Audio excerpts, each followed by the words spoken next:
Nah, saya datang dari Kuningan. Tentunya Kabupaten Kuningan ini salah satu kabupaten di Jawa Barat yang paling timur, berbatasan dengan Jawa Tengah. Dan Kabupaten Kuningan ini kabupaten terkecil barangkali Pak di Jawa Barat. Tentu dengan luas wilayah yang 1195,71 km dengan ada 32 kecamatan, 361 desa dan 15 kelurahan. Ini selayang pandang saja barangkali Pak. Dan Kuningan ini kalau Bapak Ibu ke Kuningan naik kereta dari Jakarta 3 jam, stasiun Cirebon naik 1 jam, jadi kurang lebih 4 jam.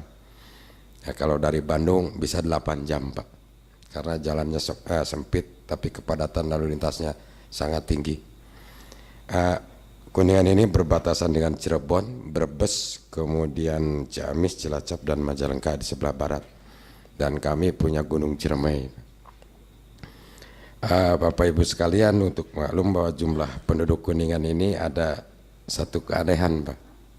Satu keanehan, kenapa saya bilang keanehan, mungkin beda dengan kabupaten yang lain.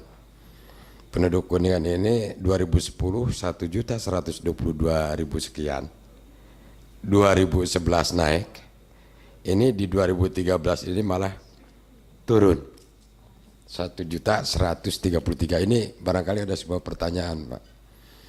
Jadi kalau Bapak Ibu datang ke Jogja, barangkali ke Gajah Mada Bu, kami di sana punya asosiasi pedagang bubur kacang 400 kintal per hari untuk masyarakat Jogja, itu orang dari Kuningan. Jadi eksodus Pak. Kemudian di Jakarta juga sama, di Jakarta, Bandung, Surabaya, sehingga jumlah penduduk yang real yang ada di Kuningan itu berkurang. Ini hanya sebetulnya tadi ingin saya sampaikan juga ke Ibu Prof Nila, ini ada sebuah hal yang luar biasa Bu. Ini luar biasa begini Pak, Bapak Ibu sekalian. Kuningan ini karakteristiknya masyarakatnya merantau. Yang jadi persoalan, hipotesis kalau Bapak Ibu dari pendidikan, semakin tinggi tingkat pendidikan, semakin tinggi tingkat partisipasi, itu tidak terjawab di Kuningan Pak. Kenapa? Anak lulusan SMA itu banyaknya naik motor kebut-kebutan, tapi lulusan SMP dia produktif, dagang bubur ayam atau istilah kami itu BRI, tukang bubur, rokok dan Indomie. Itu mereka lebih produktif, lebih produktif.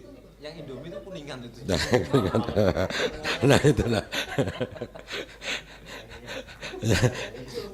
Ya kalau Jakarta ini dikuasai orang Kuningan karena ada sejarahnya ya. Nah ini kemudian untuk maklum Mbak, Kuningan ini sekali lagi memiliki visi dan misi walaupun mau berakhir Pak. Ini 2008-2013 karena hari kemarin kami masih di MK. Saya mewakili yang menang begitu. Ya, mewakili yang menang di MK masih dalam proses.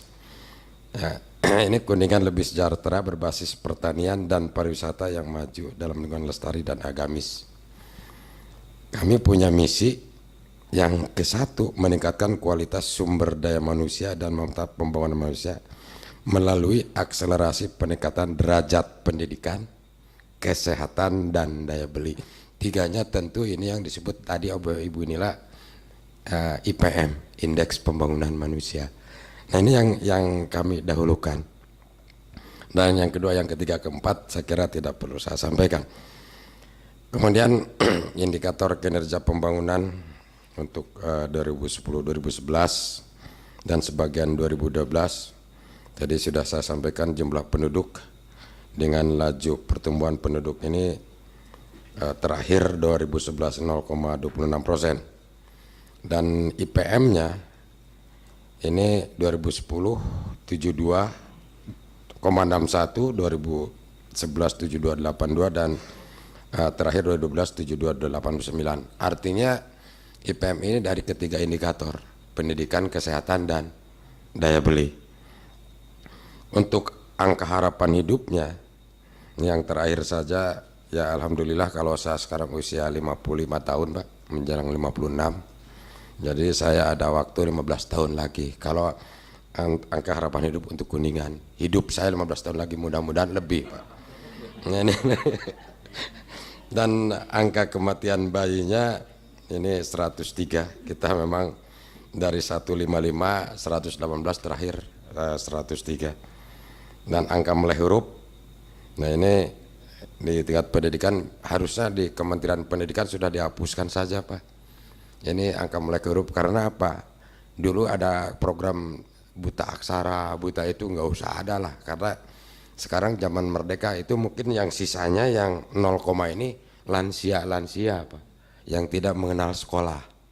Ini angka mulai huruf dan rata-rata lama sekolah ini terakhir 8,6 tahun. Ini artinya bahwa Dikdas wajar di Kuningan belum mencapai 9 tahun. Artinya tadi Ibu setuju banget kalau ke SD ke SMP ini nggak usah ada ujian lah, buang uang begitu, buang uang ujian dan seterusnya. Tinggal nanti kan sekarang juga istilah nggak ada kelas 1 SMP lagi, yang ada kelas 7, kelas 8 dan kelas 9. Ini Kuningan belum mencapai 100%. Dan daya beli kita terakhir 550.700 rupiah. PDRB konstan ini terakhir 4 juta rupiah 17.076 rupiah. Dan PDRB ini nanti saya sampaikan pula bahwa yang paling tinggi ini diambil dari yang penyumbang terbesar dari sektor pertanian Pak, sektor pertanian. Kemudian laju pertumbuhan ekonomi terakhir 5%, ya alhamdulillah Kuningan ini. Dan tadi saya sampaikan juga terkait dengan kakak miskin Pak.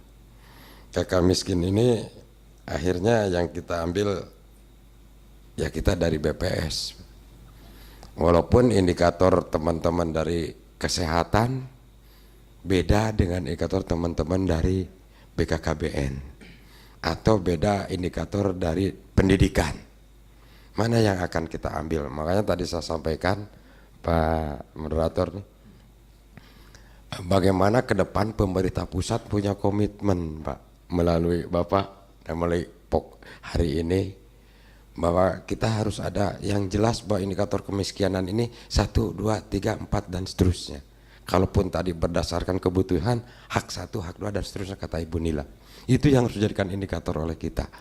Sehingga jangan sampai ketika kita menyatakan bahwa daerah seluruh Indonesia menyatakan kemiskinan naik, kenyataannya pusat menyatakan melalui tim nasional percepatan penanganan kemiskinan pasti turun karena ada kepentingan politis. Ketuanya adalah wakil presiden. Ini ya nggak apa-apa, saya nggak dipecat wakil presiden ini, saya ngomong juga Pak, nggak dipecat ya Pak ya Pak, bentar ya ini dari Kementerian Keuangan ya. Jujur saja Pak, ketika laporan keuangan dari pemerintah kepada legislatif itu jumlah miskin itu nurun Pak, tapi kenyataan di lapangan mohon maaf naik rata-rata. Kenapa? Daerah punya kepentingan supaya DAU-nya juga naik. Ini sangat tidak seimbang sekali Pak dari keuangan, jujur gitu Pak ya Pak. Ini saya sampaikan demikian. Kemudian tingkat pengangguran kita juga menurun dari 5, sekian menjadi 4, sekian, tapi kakak miskin aneh kan ini juga naik. Ini aneh Pak. Ini harus jadi pertanyaan pemerintah pusat Pak, kalau daerah melaporkan seperti itu Pak. Kakak miskin naik, tingkat pengangguran turun. Aneh nggak Pak? Menurut saya aneh. Ini data real daerah Pak, seperti ini. Kalau di Aceh enggak ya Pak ya. Pak Nevi ya saya bilang, oh sama ya, supaya DAU-nya lebih banyak lagi Pak ya. Dan yang PAD Kuningan ini hanya 82,92 miliar dari APBD 1,4 triliun Pak. Jadi tidak di bawah 10% barangkali. Dan terakhir 2012 kita gejot sampai ke 120 miliar dengan APBD-nya 1,6 triliun. Tetapi Saya kira ini semua kabupaten kota di Indonesia sebagai gambaran saja, mudah-mudahan tidak sama. Teman dari Pandeglang dan dari Bogor, ini belanja pegawainya kami 71%, Pak. Belanja pembangunannya sisanya berapa? Nah ini ya daerah ini yang disebut dengan otonomi ini seperti apa, Pak? Jujur saja semua daerah saya kira masih sangat tergantung kepada pemerintah pusat. Nah karena itu dalam konteks dengan adanya Undang-Undang 28 ini sangat-sangat bergembira bagi daerah. Nah, untuk menambah juga APBD atau peningkatan pendapatan dari pajak daerah. Walaupun kami nanti saya sampaikan pula, Pak, seperti apa kabupaten kaitan dengan provinsi. Nah, kemudian kami sampaikan derajat kesehatan di Kabupaten Kuningan dari 6 indikator, barangkali ini sudah umum, Bapak Ibu sekalian. Mohon izin Pak, saya barangkali salah diingatkan Pak, Bapak dari kesehatannya ini. Nah ini angka kematian ibu dari 2010 sampai 2012 ini memang ada penurunan, 16 kasus dari 21.651 kelahiran hidup, dan AKB-nya yang terakhir dari 103 kasus dari 21.651 kelahiran. Nah, ini kemudian gizi buruk terkait dengan ketahanan pangan, sebetulnya ini yang salah juga Pak.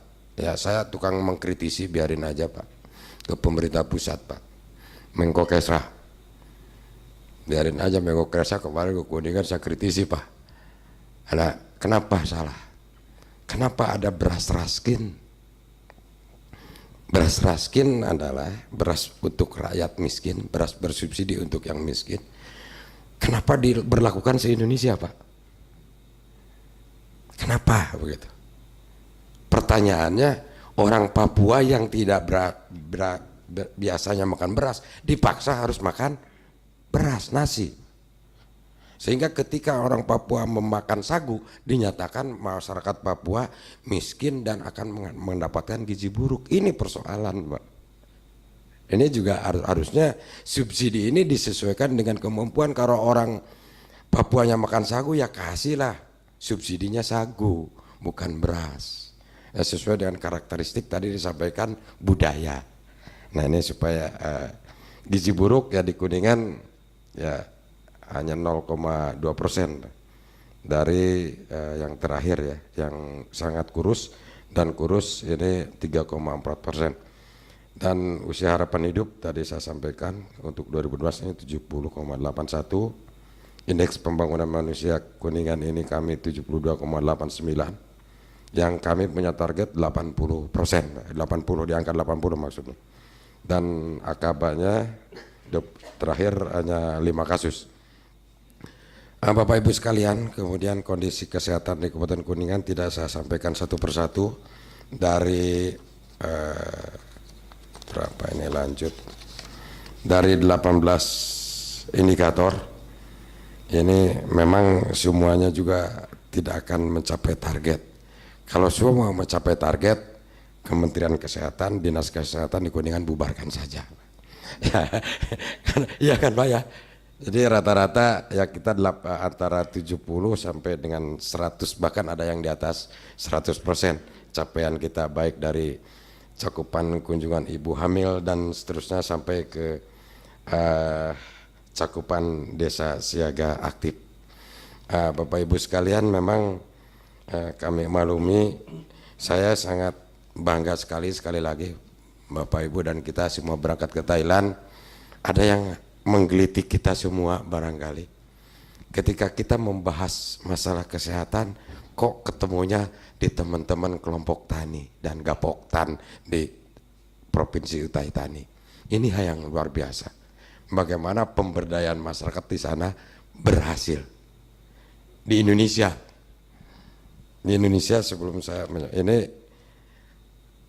luar biasanya banyak Pak kelompok yang dibentuk dan dibuat oleh pemerintah. Misalnya di kesehatan, Pak. Dari mulai posyandu, mekanisme pemberdayaan masyarakat, itu posyandu, naik ke atas poskesdes, naik ke atas puskesmas, pustu dulu, mohon maaf, pustu, naik lagi puskesmas, dari sana naik lagi rumah sakit tipe D, tipe C, tipe B, dan tipe A. Ini mari kita lihat lagi di jajaran yang lain, di pertanian ada Poktan, ada Gapoktan, ya, naik lagi ada KUD, BUD, dan seterusnya, ada PUAP. Bah, ini di sektor pertanian, belum di sektor-sektor yang lain. Ini mekanisme pemberdayaan. Kok di Thailand cuma satu, kesehatan juga bisa masuk ke pertanian? Kenapa kita banyak kelompok tapi di lapangan terjadi seperti itu? Nah, ini kenyataan yang kita akui. Kuningan punya 1342 posyandu, Pak. Di sini tidak saya sampaikan. Kami punya 35 puskesmas.